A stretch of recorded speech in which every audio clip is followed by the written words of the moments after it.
Good evening mga kasari. Time check natin 6:44 PM. So, i-text ko lang si Mentos. Dahil ang nakalagay kay Mentos, 50 plus 5. So, it means meron tayong karagdagang kita ng 5 pesos. Dahil nga, tig-piso pa rin ang benta ko kay Mentos, halos sa mga candies ko dito ay talagang tig-piso pa rin ang bentahan ko.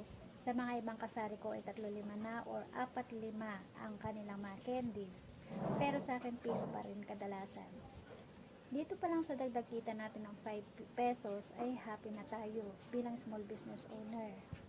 At syempre, bago ko siya ilagay sa garapon, binibilang ko muna ang mga candies. Diba ganun din kayo mga kasari? Na binibilang muna mga candies bago ilagay sa garapon. Pagbilang ko ay umabot siya ng 56 pieces. So it means dagdag na naman tayo ng piso.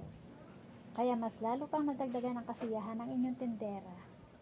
Maliit na bagay nga para sa iba, malaking bagay na yan para sa ating small business owner, ang pisong karagdagang kita.